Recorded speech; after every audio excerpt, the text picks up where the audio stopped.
안녕하세요. 소아청소년과 전문의 김다련입니다. 이번 시간에는 절제력에 대해서 한번 말씀드리겠습니다. 최근에 신림동에서 살인사건도 일어나고 성폭행도 일어나고 분당에서도 이런 일들이 많이 일어나고 있는데 제일 중요한 것은 이제 절제력 이런 거와 관계되는 것이 아닐까 해서 제가 이 주제를 한번 선정해 보았는데요. 사실 절제력이라기보다는 그러한 사고가 일어난 것은 충동 제어에 문제가 있습니다. 우리가 그 환자들이 모두 ADHD라고 말할 수는 없지만은 우리가 ADHD를 일반적으로 말할 때는 주의력이 결핍되어 있고 충동성 억제가 어렵다고 이렇게 되어 있잖아요. 거기에 덧붙여 가지고 이 사람들이 감정 조절 능력이 좀 부족합니다. 그리고 전반적으로 말할 때는 자기 조절 능력이 떨어져 있을 때 우리가 ADHD라고 이야기를 하는데요.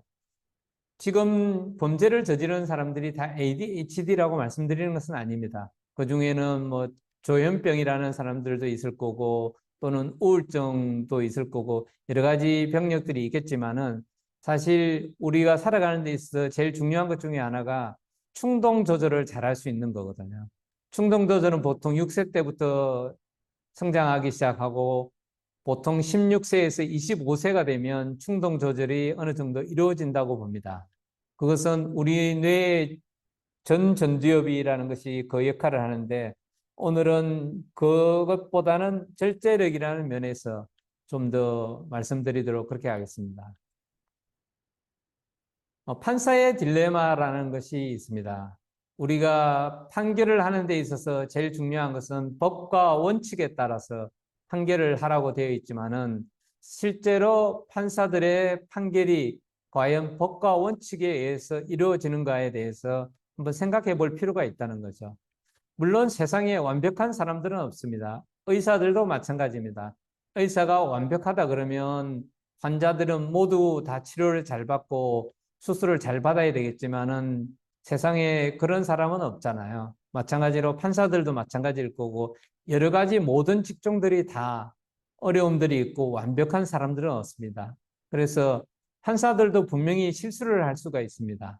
그러면 과연 판사들은 어떤 실수를 하는가? 그럼 왜 그런 실수를 하게 되는가에 대해서 한번 알아보도록 하겠습니다. 이것은 이스라엘에서 시행된 연구인데요. 이게 뭐 한 10명 정도, 20명 정도를 대상으로 했다 그러면 편향적인 연구 결과일 수 있다. 이렇게 볼 수가 있는데 약 1000명 정도의 그 판사들의 판결을 분석해 봤기 때문에 통계적으로 굉장히 유의성이 있습니다. 어, 이 판사의 딜레마라는 것은 뭐냐면 이스라엘 감옥에 수감 중인 4명의 죄수가 있는데 이 4명이 각각 다른 범죄를 복역한 적이 있는 상습범입니다. 그런데 우리가 10년을 언도받았다 그러면 10년을 꼭 다 있지는 않잖아요. 중간에 뭐 모범수라 그래서 형기를 다 마치기 전에도 이제 석방되는 경우가 있는데 이 사람들이 모든 형기의 3분의 1을 복역을 했고 출소 후에는 내가 사회에서 잘 적응하고 올바르게 살기 위한 갱생 프로그램에 참여하기로 결정을 하였습니다. 그래서 4명의 재수 중에 2명만 가석방이 허용이 되는 그런 상황이 생겼습니다. 물론 모든 사람들이 다 갱생 프로그램에 참여할 수 있고 잘 사회에 적응하고 더 이상 범죄를 저지를 필요가 없다 그러면 다 석방이 되겠지만은 일반적으로 그렇지는 않다는 거죠. 그래서 보통 한 2명 정도, 4명에 2명 정도는 석방이 되는데 그런데 중요한 것은 가석방의 차이가 있다는 것입니다. 비슷한 범죄를 저지르고 비슷한 형기를 채웠는데도 석방에 있어서 차이가 생긴다 그러면 그 차이가 생기도록 하는 무언가가 있다는 거죠. 예를 들면 이런 것입니다. 지금 보이는 것 같이 4명의 죄수가 있는데 아랍계 이스라엘 남자, 유대계 이스라엘 남자, 유대계 이스라엘 남자, 아랍계 이스라엘 남자가 있고 모두 다 이제 사기죄나 폭행죄로 징역을 받았고 3분의 2 정도를 이제 복역한 거죠. 그럼 이 사람들이 가석방 심사를 받는 것입니다. 과연 이 사람들 중에서 가석방 심사를 받고 석방을 낼 수 있는 사람들은 누구일까요? 2명의 사람은 석방 가능성이 높고 2명은 석방 가능성이 어렵습니다. 제수1 아랍계 이스라엘 남자 사기죄 30개월, 제수2는 유대계 이스라엘 남자 폭행죄 16개월, 제수3은 유대계 이스라엘 남자 폭행죄 16개월, 제수4는 아랍계 이스라엘 남자 사기죄로 30개월 복역 중. 누가 석방될 가능성이 높을까요? 여러분들은 아마 이스라엘이니까 이스라엘 남자들이 유대계 이스라엘 남자가 석방될 가능성이 높겠다고 아마 이렇게 생각하실 수가 있을 것입니다. 여기서 석방 가능성이 높은 사람은 제수1과 제수2입니다. 제수3와 제수4는 석방 가능성이 굉장히 낮습니다. 그러면 왜 석방 가능성이 낮은지 한번 보도록 하겠습니다. 이 심리학자들이 약 10개월간에 걸쳐서 이게 1000건 이상의 사건들을 분석했는데요. 아침 일찍 심사를 받은 재수 중에는 65%가 가석방이 허락이 되었고, 오후 늦게 심사 시 10% 미만에서 가석방이 되었습니다. 이것은 엄청난 차이라고 보시면 됩니다. 그래서 만약에 여러분들이 그런 범죄를 저지르고 감방에 가는 일은 당연히 없어야 되겠지만은, 만약에 감방을 가게 되는 그런 상황이 생기고 가석방 심사를 받게 된다 그러면 여러분은 무조건 아침 일찍 심사를 받겠다 이렇게 해야 됩니다. 마지막에 심사를 받잖아요. 가석방 가능성은 굉장히 낮아져요. 그러면 아니 아침에 하는 거와 오후에 하는 게 무슨 차이가 있나 봤더니 이런 문제가 있더라는 거예요. 원래 법체계의 본질에 대한 논쟁이 있습니다. 전통적인 학자들은 편견 없는 공정한 법 집행 시스템을 본질로 삼고, 외국에서는 두 눈을 가린 여신이 저울을 들고 있는 고전적인 이미지를 가지고 있습니다. 근데 우리나라는 눈을 뜨고 있어요. 그래서 우리나라 사람들은 보고 결정한다. 이런 식으로 제가 이제 농담을 하게 되는데요. 사람들은 여러 가지 약점이 존재하고 있다는 거죠. 그런데 이 판사들의 논쟁을, 판사들이 법을 집행하는 데 있어서는 이 판사들이 아침을 먹었냐 안 먹었냐, 점심을 먹었냐 안 먹었냐가 판결에 영향을 미치다라는 거예요. 말이 안 되죠. 판사들은 법과 원칙에 따라서 법 집행을 해야지, 내가 배가 부르면 너 그렇게 판결을 하고 배가 고프면 판결을 엄격하게 하거나 판결을 밀어버린다 그러면 말이 안 되는 거잖아요. 그런데 실제로 그런 일이 일어납니다. 한번 보실까요? 심의위원회가 오전 10시 30분쯤 휴식을 가졌는데, 그때 이제 간식으로 샌드위치와 과일을 먹잖아요. 간식을 먹기 전에는 가석방률이 15%밖에 안 돼요. 근데 간식을 먹잖아요. 3명 중에 2명이 석방돼. 65%가 가석방이 돼요. 아침을 먹었냐, 점심을 먹었냐도 중요하지만 중간에 간식을 먹었냐 안 먹었냐가 석방에 영향을 미쳐요. 그래서 여러분들이 물어봐야 됩니다. 판사님, 지금 제 판단을 하기 전에 식사를 하셨나요? 안 하셨나요? 간식을 드셨나요? 안 드셨나요? 안 드셨다 그러면 간식 좀 드시고 판결해달라고 이렇게 해야 되는 것입니다. 점심시간 직전에는 가석방률이 20%로 떨어져요. 그런데 식사를 한 후에는 65% 이상으로 증가돼요. 그러다가 또 배가 고파지잖아요. 오후 늦게는 10%로 떨어지는 거죠. 그래서 판사들이 밥을 먹느냐 안 먹느냐가 판결에 영향을 미친다는 거예요. 판단을 한다는 것은 사실 힘든 정신적 작업이거든요. 그래서 우리가 뇌가 충분히 에너지를 공급받고 있으면 우리가 자제력이 생겨요. 자제력이 생기기 때문에 지금 자제력을 가지고 판결을 내릴 수 있지만은 자제력이 떨어지잖아요. 포도당이 떨어지면 정신적 에너지가 고갈되고 판단을 미뤄버려요. 야, 너는 그냥 내가 다음에 판단할게. 다시 들어가 있어. 이렇게 되는 거죠. 석방이 안 되는 거예요. 여러분들도 마찬가지예요. 제가 전에 올렸던 동영상 중에 하나가 시부모와 잘 지내는 방법, 거기에도 한번 올렸는데, 우리가 무슨 중요한 이야기나 약간 분쟁이 있는 이야기를 할 것 같으면 식사 전에는 절대 이야기하시면 안 됩니다. 식사 후에 해야 돼요. 왜냐하면 식사 전에는 배가 고프기 때문에 자제력이 떨어져요. 그래서 조그만 문제가 생기더라도 불꽃이 튀깁니다. 그런데 밥을 먹잖아요. 포근함을 느끼고 포만감을 느끼면서 자제력이 올라가요. 그래서 이렇게 싸울 것도 이렇게 싸우면서 끝나요. 그렇기 때문에 밥을 먹는 것이 중요한 것이라는 겁니다. 결정하는 것 자체가 의지력을 고갈시키기 때문에 결정하는 것이 어려워지고 에너지가 부족하면 결정을 미뤄버려요. 그런 것들이 있다는 거죠. 그래서 판사들의 판결이라는 것이 뭐를 먹었느냐, 언제 먹었느냐가 판단에 영향을 미친다는 거죠. 믿기 어렵죠? 그렇지만 사실이에요. 이것은 10명, 20명을 대상으로 한 게 아닙니다. 1000명을 대상으로 한 거예요. 그것도 10개월간에 걸쳐서. 실제 밥 먹는 시간과 아닌 시간. 그런데 그러면 왜 100%가 아니냐? 여러 가지들이 작용하죠. 그런데도 그 중에서도 식사를 하냐 안 하냐가 큰 영향을 미치는 거예요. 그래서 여러분들이 자녀들과 다퉈야 될 그런 어떤 상황이 생기거나 남편과 부모, 남편과 아내가 다투거나 시어머니와 다투거나 뭐 이럴 일이 생기면 항상 에너지를 보충해 두세요. 그럼 자제력이 생겨요. 상대방도 마찬가지예요. 설탕이 들어있는 그런 걸 줘가지고 에너지를 올려가지고 자제력이 생겨야만 싸움이 덜 일어난다는 거죠. 인간은 여기 마지막에 보시면 인간은 절대적으로 합리적 결정자가 아닙니다. 배가 고프면 싸워요. 그래서 우리가 의지력이라는 것은 제한된 자원이거든요. 의지력이 무한대로 가지는 않아요. 물론 연습을 하면 의지력을 키울 수 있어요. 특히 운동 같은 걸 할 때 그런 거죠. 예를 들면 우리가 달리기를 한다 그러면 한 500m만 뛰도 힘들잖아요. 근데 10번, 20번, 100번, 1000번 하다 보면 500m는 쉽게 뛰고 이제 1000m를 뛸 수 있는 거죠. 그래서 의지력은 늘어나기도 하지만 고갈이 돼. 의지력이 고갈되면 자제력이 떨어진다는 것입니다. 그래서 자제력을 떨어뜨리는 것들을 참아야 되는데 우리가 살아가는 세상 자체가 자제를 많이 소비하게 되는 그런 상황이었어요. 그래서 이런 일이 생기는 것입니다.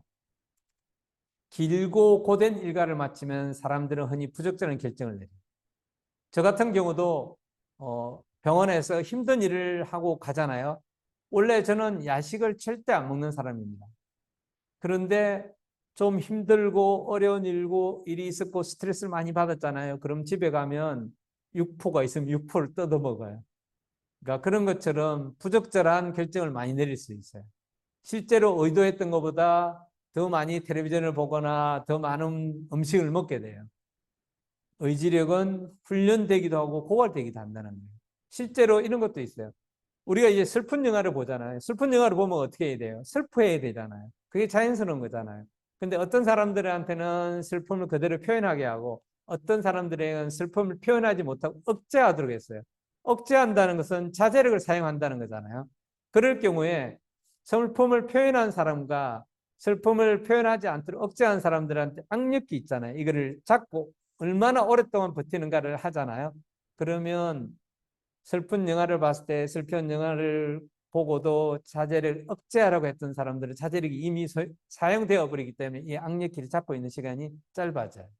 그래서 자제력은 연습하면 늘기도 하지만 식사를 하는 것들 그런 것들이 중요하다는 거죠.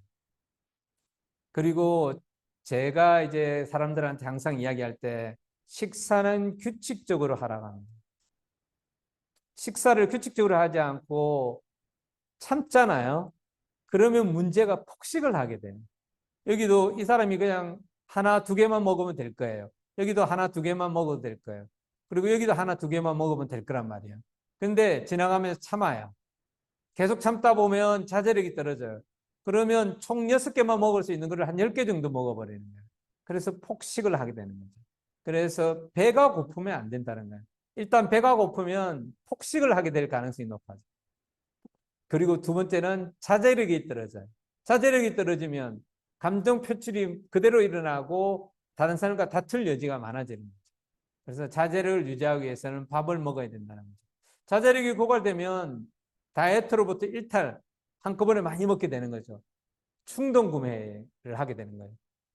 병원에서라든지 직장에서라든지 집에서 스트레스가 많이 쌓이잖아요. 그때는 백화점 같은 데 가면 안 돼요. 충동 구매를 해가 많이 사버려요.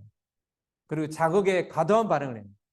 보통 때는 어떤 누가 뭐 비난적인 말을 하더라도 배가 부르고 좀 자제력이 있으면 참는데 배가 고프고 자제력을 많이 사용해 버리잖아요. 그러면 누가 조금만 해도 뭐야?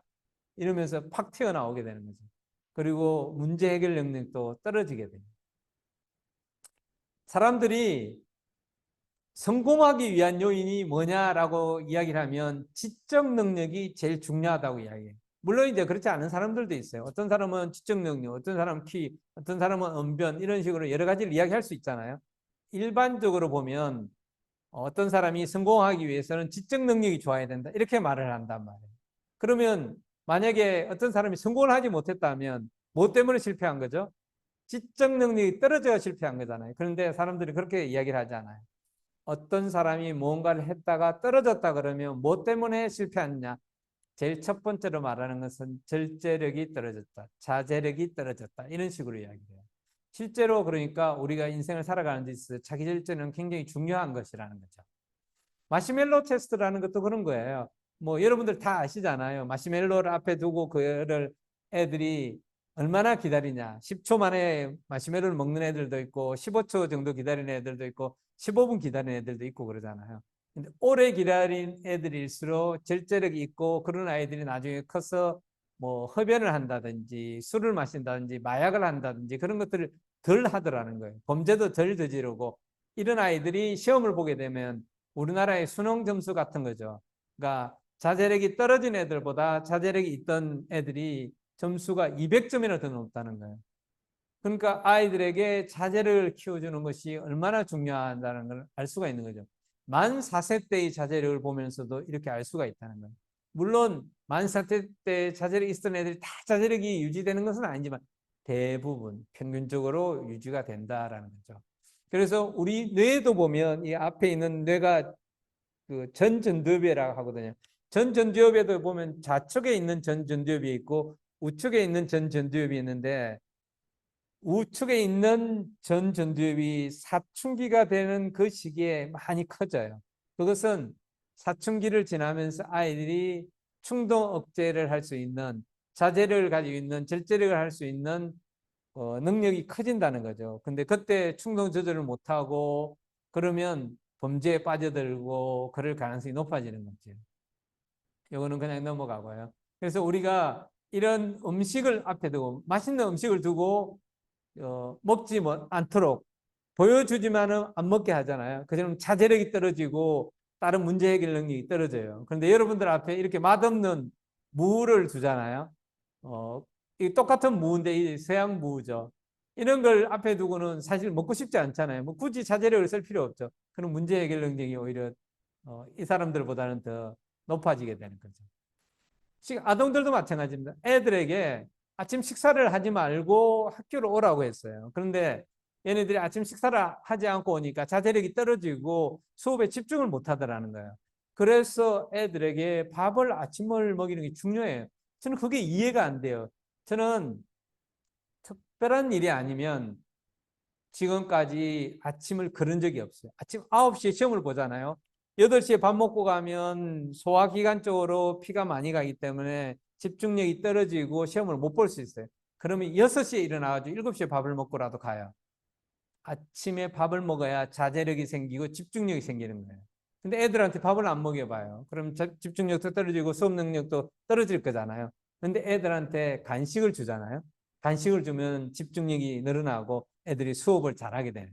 그래서 아침 식사를 절대 그러면 안 됩니다.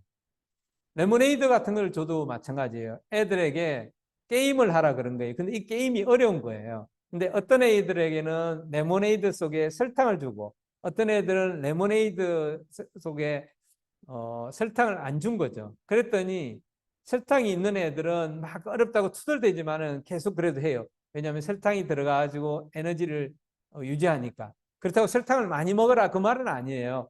설탕, 포도당이 있어야 우리가 절제력이 어느 정도 생기기 때문에 밥은 먹어야 된다는 그 말을 하는 거예요. 그런데 자제력이 떨어진 애들, 설탕이 없는 레모네이드를 먹은 애들은 막 자판을 두드리고 뭐 이런 게임을 하라는 거냐 이런 식으로 이제 공격성을 보이더라는 거죠. 개들도 마찬가지입니다. 개들이 어떤 그 장난감 속에 있는 소시지를 꺼내 먹도록 이제 연습을 시키는 거예요. 그러면 개들이 잘 꺼내 먹을 거 아니에요. 그런데 어떤 애들은 그냥 가만히 있다가 그거를 꺼내 먹으라고 시키고 어떤 애들은 가만히 있어 움직이지 마. 내가 10분 동안 움직이지 않도록 하는 거예요.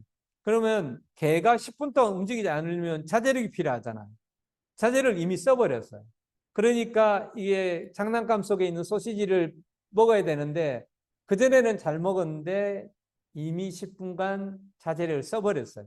그러니까 이걸 소시지를 못 먹는 거예요. 그런데 그렇지 않고 가만히 놀다가 소시지 먹으라 하는 강아지들은 소시지를 잘 꺼내서 먹더라는 거예요. 개도 의지력이 떨어진다는 거죠. 그래서 사람도 의지력이 떨어지고 개도 의지력이 떨어지게 된다. 그래서 의지력, 자제력, 근육이라는 게 있다. 이런 것을 이야기하는데 사실은 자제력, 근육이라기보다 우리 뇌 자체가 자제력을 가질 수 있도록 한다는 거죠. 의지력을 키우는 식습관을 가져야 되는 것이 중요하다는 거죠. 배고픈 야수에게 먹이를 줘라.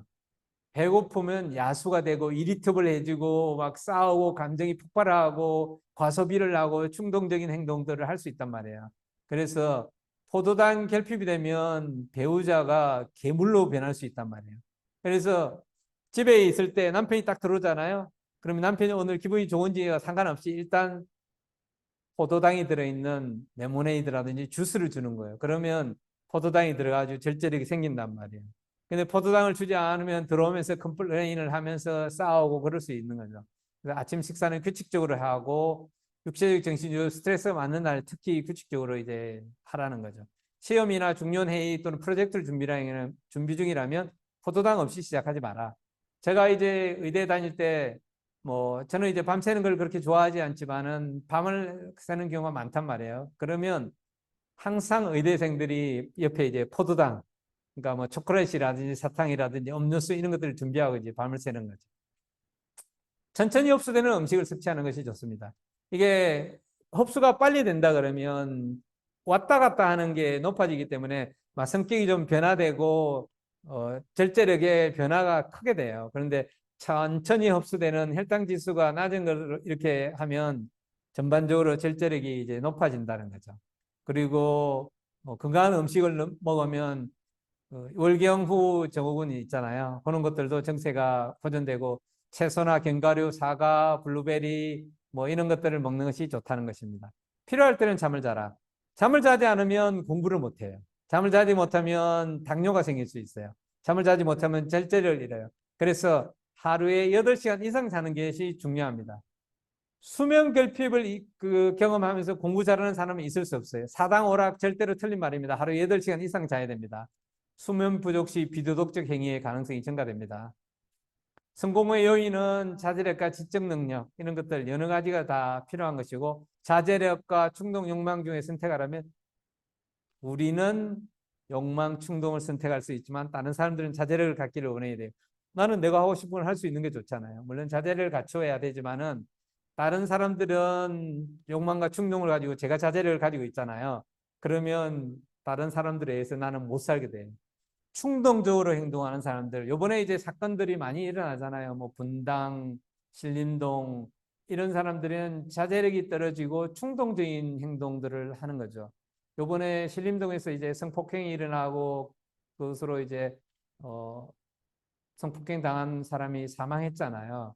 근데 이 사람이 그 너클 이제 폭력적으로 사용할 수 있는 너클을 4개월 전에 구입을 했더라고요. 그러면 의도적인 거예요.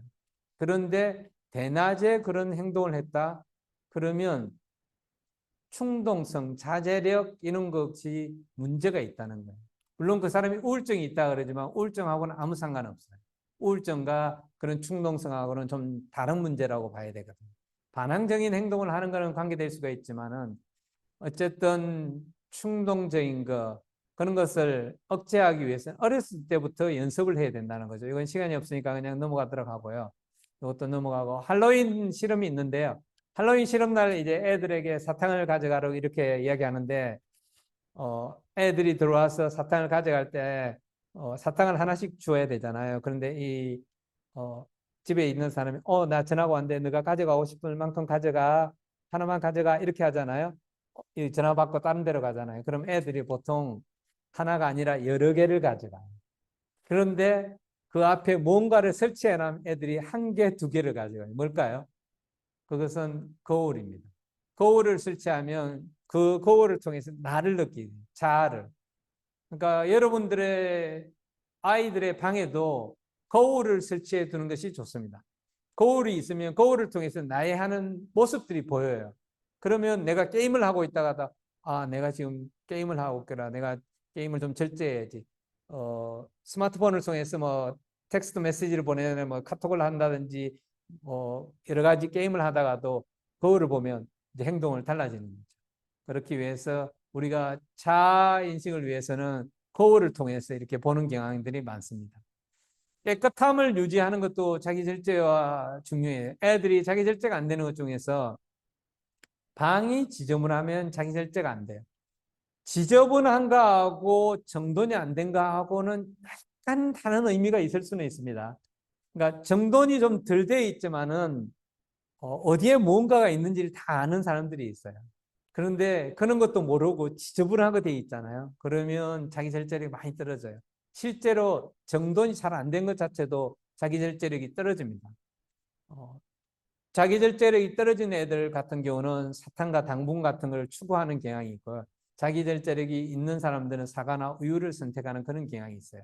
깨어진 유리창 이론이라 그래가지고 유리창이 깨어져 있잖아요. 그러면 사람들이 여기를 침입해보고 싶은 생각이 듭니다.